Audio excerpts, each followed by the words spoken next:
ओम शांति। ओम शांति।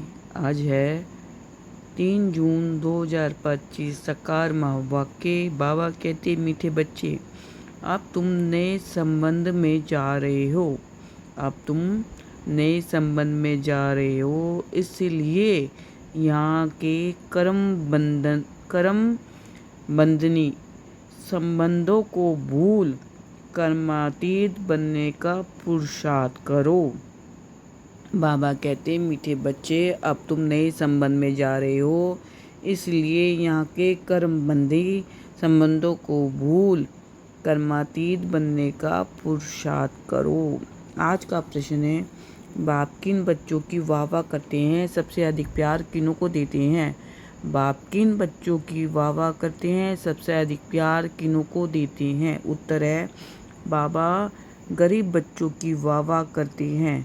वाह गरीबी वाह। आराम से 2 रोटी खाना है, हबच लालच नहीं करना है। गरीब बच्चे बाप को प्यार से याद करते हैं।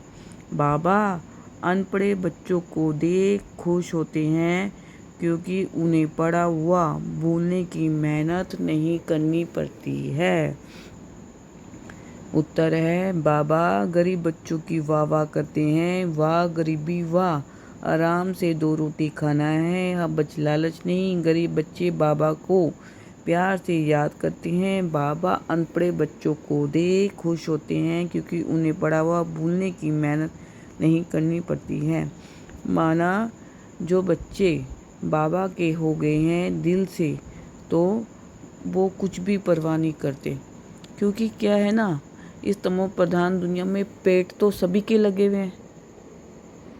जब पेट लगते हैं तो देह भी है, तो इस देह के कारण अनेक लालच आ जाते हैं। अनेक लालच आने के कारण सब में क्या हो जाता है? सब में लालच हो जाता है। और कितना लालच हो जाता है? Too much. तो इस देह की पालना के लिए जो निमित्त आत्मा है, वो अनेक प्रकार से दूसरी आत्मा को क्या करती है? छीना झपटी। तो बाबा क्या कह रहे, सिर्फ पेट के लिए तो हमने 2 रोटी खानी है, इस देह को भूल जाना है। लेकिन इस तमो प्रधान दुनिया में इस देह को पालने के लिए अनेक साधन चल गए हैं। तो इस साधन को लूटने के लिए दूसरी आत्मा को चाहे तंग कह लो, चाहे अशांति कह लो, कुछ भी कह लो, तो उन्हें क्या हो जाता है? उन्हें हबच हो जाती है। इसलिए हमें हबच नहीं करनी है। ओम शांति। अब बाप को बच्चों के प्रति रोज रोज बोलने की दरकार नहीं रहती कि अपने को आत्मा समझो। आत्म अभिमानी भव अथवा देही अभिमानी भव। अक्षर है तो वही ना। बाप कहते हैं अपने को क्या समझो? आत्मा समझो। आत्मा में ही 84 जन्मों का पाठ भरा हुआ है। एक शरीर लिया, पाठ बजाया, फिर शरीर खल्लास हो जाता है। आत्मा तो अविनाशी है। तुम बच्चों को ये ज्ञान अभी ही मिलता है और कोई को इन बातों का पता नहीं है। अब बाप कहते हैं, कोशिश कर जितना हो सके बाप को याद करो। धंधे धोरी में लग जाने से तो इतनी याद नहीं ठहरती। गृहस्थ व्यवहार में रहकर कमल फूल समान पवित्र बनना है। फिर जितना हो सके मुझे याद करो। ऐसे नहीं कि हमको निष्ठा में बैठना है। निष्ठा अक्षर भी रोंग है, वास्तव में है ही याद। कहाँ भी बैठे हो बाप को याद करो। माया के तूफान तो बहुत आएंगे, कोई को क्या याद आएगा, कोई को क्या। तूफान आएंगे जरूर, फिर उस समय उसको मिटाना पड़ता है कि ना आए। यहाँ बैठे बैठे भी माया बहुत तंग करती रहेगी। यही तो युद्ध है। Underline this line. यही तो युद्ध है। यहाँ बैठे बैठे भी माया बहुत तंग करती रहेगी। यही तो युद्ध है। जितने हल्के होंगे उतने बंधन कम होंगे। पहले तो आत्मा निर्बंधन है। जब जन्म लेती तो माँ बाप में बुद्धि जाती है, फिर स्त्री को अडॉप्ट करती हैं। जो चीज़ सामने नहीं थी वह सामने आ जाती। फिर बच्चे पैदा होंगे तो उनकी याद बढ़ेगी। अब तुम सबको यह भूल जाना है, एक बाप को ही याद करना है, इसलिए ही बाप की महिमा है। तुम्हारा माता पिता आदि सब कुछ वही है, उनको ही याद करो। मैं तुमको भविष्य के लिए सब कुछ नया देते हैं, नए संबंध में ले आते हैं। संबंध तो वहाँ भी होगा ना, ऐसे तो नहीं कि प्रलय हो जाती है, तुम एक शरीर छोड़ फिर दूसरा लेते हो। जो बहुत अच्छे अच्छे हैं वे जरूर ऊंच कुल में जन्म लेंगे। तुम पढ़ते ही हो भविष्य 21 जन्म के लिए। पढ़ाई पूरी हुई और प्रारब्ध शुरू होगी। स्कूल में पढ़कर ट्रांसफ़र होते हैं ना, तुम भी ट्रांसफ़र होने वाले हो, शांति धाम फिर सुख धाम में। इसी दुनिया से छूट जाएंगे। इसका नाम ही है नरक। सतयुग को कहा जाता है स्वर्ग। यहाँ मनुष्य कितने घोर अंधियारे में है। धनवान जो है वह समझते हैं हमारे लिए यहाँ ही स्वर्ग है। स्वर्ग होता ही है नई दुनिया में, ये पुरानी दुनिया तो विनाश हो जानी है। जो कर्मातीत अवस्था वाले होंगे वह कोई धर्मराजपुरी में सजाएं थोड़ी भोगेंगे। स्वर्ग में तो सजा होगी ही नहीं, वहाँ गर्भ भी महल रहता है। कोई दुख की बात नहीं, यहाँ तो गर्भ जेल है जो सजाएं खाते रहते हैं। तुम कितना बार स्वर्गवासी बनते हो ये याद करो तो भी सारा चक्कर याद रहे। एक ही बात लाखों रुपए की है, ये भूल जाने से देह अभिमान में आने से माया नुकसान करती है। यही मेहनत है, मेहनत बगैर ऊंच पद नहीं जा सकते। बाबा को कहते हैं बाबा हम अनपढ़ हैं, कुछ नहीं जानते। बाबा तो खुश होते हैं क्योंकि यहाँ तो पढ़ा हुआ सब भूलना है। यह तो थोड़े टाइम के लिए शरीर निर्वाह आदि के लिए पढ़ना है। जानते हो ना ये सब खलास होने का है। जितना हो सके बाप को याद करना है और रोटी टुकड़ा खुशी से खाना है। वाह गरीबी इस समय की, आराम से रोटी टुकड़े खाना है, हबच लालच नहीं करना है। आजकल अनाज मिलता कहाँ है, चीनी आदि भी धीरे धीरे करके मिलेगी ही नहीं। ऐसे नहीं तुम ईश्वरीय सर्विस करते हो तो तुमको गवर्नमेंट दे देगी। वह तो कुछ भी जानते नहीं। हाँ बच्चों को कहा जाता है गवर्नमेंट को समझाओ कि हम सब मिलकर माँ बाप के पास जाते हैं, उनको बच्चों के लिए टोली भेजनी होती है। यहाँ तो साफ कह देते हैं कि है ही नहीं, लाचारी थोड़ी दे देते हैं। जैसे फ़कीर लोगों को कोई साहूकार होगा तो मुट्ठी भर कर दे देगा, गरीब होगा तो थोड़ा बहुत दे देगा। चीनी आदि आ सकती है परंतु बच्चों का योग कम हो जाता है। याद न रहने के कारण, देह अभिमान में आने के कारण कोई काम हो नहीं सकता। ये काम पढ़ाई से इतना नहीं होगा जितना योग से होगा, वह बहुत कम है। माया याद को उड़ा देती है, रुस्तम को और ही अच्छी रीति पकड़ती है। अच्छे अच्छे फर्स्ट क्लास बच्चों पर भी ग्रहचर्य बैठती है। ग्रहचर्य बैठने का मुख्य कारण योग की कमी है। ग्रहचार्य के कारण ही नाम रूप में फंस पड़ते हैं। ये बड़ी मंजिल है, अगर सच्ची मंजिल पानी है तो याद में रहना पड़े। बाप कहते हैं ध्यान से भी ज्ञान अच्छा, ज्ञान से याद अच्छी। ध्यान में जास्ती जाने से माया के भूतों की प्रवेशता हो जाती है। ऐसे भूत हैं जो फालतू ध्यान में जाते हैं, क्या क्या बोलते हैं उन पर विश्वास नहीं करना। ज्ञान तो बाबा की मुरली में मिलता रहता है, बाबा खबरदार करते रहते हैं। ध्यान कोई काम का नहीं है, बहुत माया की प्रविष्टा हो जाती है, अहंकार आ जाता है। ज्ञान तो सबको मिलता रहता है। ज्ञान देने वाला शिव बाबा है, अंडरलाइन दिस लाइन, ज्ञान देने वाला शिव बाबा है। मम्मा को भी यहाँ से ज्ञान मिलता था ना, उनको भी कहेंगे मन मना भव। बाप को याद करो, दैवी गुण धारण करो। अपने को देखना है, हम दैवी गुण धारण करते हैं, यहाँ ही दैवी गुण धारण करते हैं। कोई को देखो अभी फर्स्ट क्लास अवस्था है, खुशी से काम करते, 1 घंटे के बाद क्रोध का भूत आया, ख़त्म। फिर समृद्धि आती है, यह तो हमने भूल की, फिर सुधर जाते हैं। घड़ी घड़ी के घड़ियाल बाबा पास बहुत है। अभी देखो बड़े मीठे बाबा कहेंगे ऐसे बच्चों पर तो कुर्बान जाऊं। घंटे बाद फिर कोई ना कोई बात में बिगड़ पड़ते, क्रोध आया, सारी की सारी कमाई खत्म होगी। अभी अभी कमाई, अभी अभी घाटा हो जाता। सारा मदार याद पर ही है। ज्ञान तो बड़ा सहज है, छोटा बच्चा भी समझ लो, परंतु मैं जो हूँ जैसा हूँ यथार्थ रीति जाने। अपने को आत्मा समझे, इस रीति छोटे बच्चे थोड़े ही याद कर सकेंगे। मनुष्यों को मरने समय कहा जाता है भगवान को याद करो, परंतु याद कर ना सके क्योंकि यथार्थ कोई भी जानते नहीं है, कोई भी वापस जा नहीं सकते। ना विक्रम विनाश होते हैं। परमात्मा से ऋषि मुनि आदि सब कहते आए कि रचता और रचना को हम नहीं जानते। वह तो फिर भी सतयुगी थे, आज के तमोप्रधान बुद्धि फिर कैसे जान सकते हैं। बाप कहते हैं लक्ष्मी नारायण भी नहीं जानते, राजा रानी ही नहीं जानते, फिर प्रजा कैसे जानेगी। कोई भी नहीं जानते, अभी सिर्फ तुम बच्चे ही जानते हो। Underline this line. अभी सिर्फ तुम बच्चे ही जानते हो, तुम्हारे में भी कोई है जो यथार्थ रीति जानते हैं। कहते हैं बाबा घड़ी घड़ी भूल जाते हैं। बाप कहते हैं कहाँ भी जाओ सिर्फ बाप को याद करो, बहुत बड़ी कमाई है। तुम 21 जन्मों के लिए निरोगी बनते हो। ऐसे बाप को अंतर्मुखी हो याद करना चाहिए ना, परंतु माया बुलाकर तूफान में ला देती है। इसमें अंतर्मुख को विचार सागर मंथन करना है। विचार सागर मंथन करने की बात भी अभी की है।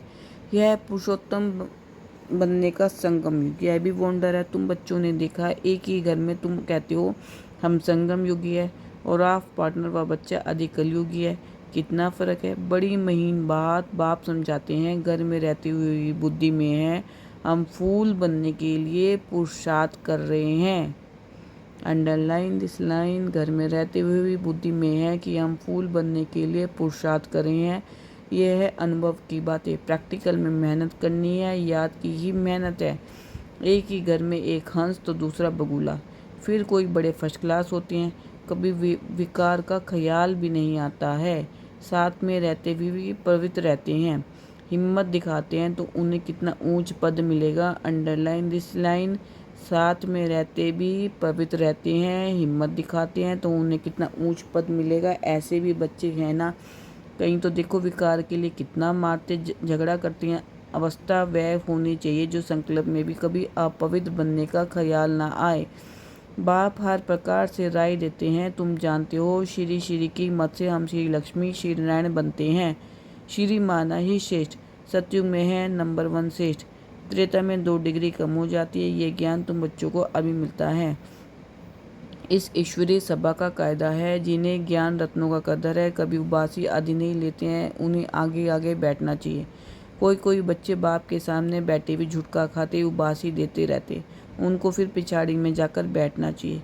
ये ईश्वरीय सभा है बच्चों की। परंतु कई ब्राह्मणियाँ ऐसे भी को भी ले आती हैं। यूं तो बाप से धन मिलता है, एक वर्षन से लाखों रुपए का है। तुम जानते हो ज्ञान मिलता ही है संगम। तुम कहती हो बाबा हम फिर से आए हैं वेद का वर्षा लेने। मीठे मीठे बच्चों को बाबा बार समझाती हैं ये अच्छी दुनिया है, तुम्हारा है भेद का वैराग्य। बाप कहते हैं इस दुनिया में तुम जो कुछ देखते हो वह कल होगा नहीं। मंदिरों आदि का नाम निशान ही नहीं रहेगा। वहाँ स्वर्ग में उनको पुरानी चीज़ देखने की दरकार नहीं। यहाँ तो पुरानी चीज़ का कितना मूल्य है। वास्तव में कोई चीज़ का मूल्य नहीं है सिवाय एक बाप के। बाप कहते हैं मैं ना हूँ तो तुम रजाई कैसे लो। जिनको मालूम है वही आकर बाप से वर्षा लेते। इसलिए कोर्टों में कोई कहा जाता है कोई भी बात में संशय नहीं आना चाहिए। भोग आदि की रस्म रिवाज है, इससे ज्ञान और याद का कोई कनेक्शन नहीं है और कोई बात से तुम्हारा ताल्लुक नहीं। सिर्फ 2 बातें अल्फ और बे। बादशाही अल्फ भगवान को कहा जाता है। उंगली से भी ऐसा इशारा करते हैं ना, आत्मा इशारा करती है ना। बाप कहते हैं भक्ति मार्ग में तुम मुझे याद करते हो, तुम सब मेरे आशिक हो। यह भी जानते हो बाबा कल्प आकर सब मनुष्य मार्ग को दुख से छुड़ाए शांति और सुख देते हैं। तब बाबा ने कहा था कि सिर्फ ये बोर्ड लिख दो कि विश्व में शांति भेद का बाप कैसे स्थापना कर रहे हैं, सो आकर समझो। ये 1 सेकंड में विश्व का मालिक 21 जन्म लिए बनना है तो आकर समझो। घर में बोर्ड लगा दो 3 पैर पृथ्वी पर तुम बड़े से बड़े हॉस्पिटल यूनिवर्सिटी खोल सकते हो। Underline this line. 1 सेकंड में विश्व का मालिक 21 जन्म लिए बनना है तो आकर समझो। घर में बोर्ड लगा दो 3 पैर पृथ्वी पर तुम बड़े से बड़े हॉस्पिटल यूनिवर्सिटी खोल सकते हो। याद से 21 जन्म लिए निरोगी और पढ़ाई से स्वर्ग की बादशाही मिल सकती है। प्रजा भी कहेगी कि हम स्वर्ग के मालिक हैं। आज मनुष्यों को लज्जा आती है क्योंकि नरकवासी है। खुद कहती है हमारा बाप स्वर्गवासी हुआ तो नरकवासी होना, जब मरेंगे तो स्वर्ग में जाएंगे। कितनी सहज बात है। अच्छा काम करने वाले के लिए खास कहते हैं ये बहुत महादानी था, ये स्वर्ग गया। परंतु जाता कोई भी नहीं है। नाटक जब पूरा होता है तो सभी स्टेज पर आकर खड़े होते हैं। ये लड़ाई भी तब लगेगी जब सभी एक्टर्स यहाँ आ जाएंगे फिर लौटेंगे। शिव की बारात कहते हैं ना, शिव के साथ सभी आत्माएं जाएंगी। मूल बात अभी 84 जन्म पूरे हुए। अब इस जूते को छोड़ना है। जैसे सर्प पुरानी खाल छोड़ नहीं लेते हैं, तुम नई खाल सतयुग में लेंगे। श्री कृष्ण कितना खूबसूरत है, कितनी उसमें कशिश है, फर्स्ट क्लास शरीर है, ऐसे हम लेंगे। कहते हैं ना हम तो नारायण बनेंगे। ये तो सड़ी हुई छीछी खाल है, ये हम छोड़कर जाएंगे नई दुनिया में। ये याद करते खुशी क्यों नहीं होती जब कहते हो हम नर से नारायण बनते हैं। इस सत्य नारायण की कथा को अच्छी रीति समझो, जो कहते हो वह करके दिखाओ। कहनी करनी एक चीज़, धंधा आदि भी भल करो। बाप कहते हैं हाथों से काम करो, दिल बाप की याद में रहे। जितनी जितनी धारणा करेंगे उतना तुम्हारे पास नॉलेज की वैल्यू होती जाएगी। नॉलेज की धारणा से तुम कितना धनवान बनते हो। यह है रूहानी नॉलेज। तुम आत्मा हो, आत्मा ही शरीर से बोलती है, आत्मा ही ज्ञान देती है, आत्मा ही धारण करती है। अच्छा, मीठे मीठे सिखले दे बच्चों प्रति माता पिता बाप दादा का याद प्यार, गुड मॉर्निंग। रूहानी बाप की रूहानी बच्चों को नमस्ते। हम रूहानी बच्चों की रूहानी बाप दादा को दिल व जान से सिख व प्रेम से नमस्ते, गुड मॉर्निंग, शुक्रिया मीठे मीठे बाबा। धारणा के लिए मुख्य सार। फर्स्ट पॉइंट है, इस पुरानी दुनिया की पुरानी चीज़ों को देखते हुए भी नहीं दिखना है। इस पुरानी दुनिया की पुरानी चीज़ों को देखते हुए भी नहीं देखना है। नर से नारायण बनने के लिए कहनी करनी एक समान बनानी है। नर से नारायण बनने के लिए कहनी करनी एक समान बनानी है। सेकंड पॉइंट है, अविनाशी ज्ञान रत्नों का कदर रखना है। ये बहुत बड़ी कमाई है, इसमें वासी या झुटका नहीं आना चाहिए। नाम रूप की ग्रहचारी से बचने के लिए याद में रहने का पुरुषार्थ करना है। अविनाशी ज्ञान रत्नों का कदर रखना है, ये बहुत बड़ी कमाई है, इसमें बासी या झुटका नहीं आना चाहिए। नाम रूप की ग्रहचारी से बचने के लिए याद में रहने का पुरुषार्थ करना है। आज का वरदान है, बाप की छत्र छाया के नीचे नाजुक परिस्थितियों में भी कमल पुष्प समान न्यारे और प्यारे भव। बाप की छत्र छाया के नीचे नाजुक परिस्थितियों में भी कमल पुष्प समान न्यारे और प्यारे भव। संगम युग पर जब बाप सेवादारी बन करके आते हैं तो छत्र छाया के रूप में बच्चों की सदा सेवा करते हैं। याद करते ही सेकंड में साथ का अनुभव होता है। ये याद की छत्र छाया कैसी भी नाजुक परिस्थितियों में कमल पुष्प के समान न्यारा और प्यारा बना देती है। मेहनत नहीं लगती। बाप को सामने लाने से, स्वास्थ्य स्थिति में स्थित होने से कैसी भी परिस्थिति परिवर्तन हो जाती है। आज का स्लोगन, बातों का पर्दा बीच में आने ना दो तो बाप के साथ का अनुभव होता रहेगा। बातों का पर्दा बीच में आने ना दो तो बाप के साथ का अनुभव होता रहेगा। व्यक्त इशारे, आत्मिक स्थिति में रहने का अभ्यास करो, अंतर्मुखी बनो। किसी भी विघ्न से मुक्त होने की युक्ति है। सेकंड में स्वयं का स्वरूप अर्थात आत्मिक ज्योति स्वरूप समृद्धि में आ जाए और कर्म में निमित्त भाव का स्वरूप इस डबल लाइट स्वरूप में स्थित हो जाओ तो सेकंड में हाई जंप दे देंगे। कोई विघ्न आगे बढ़ने में रुकावट नहीं डाल सकेगा। ओम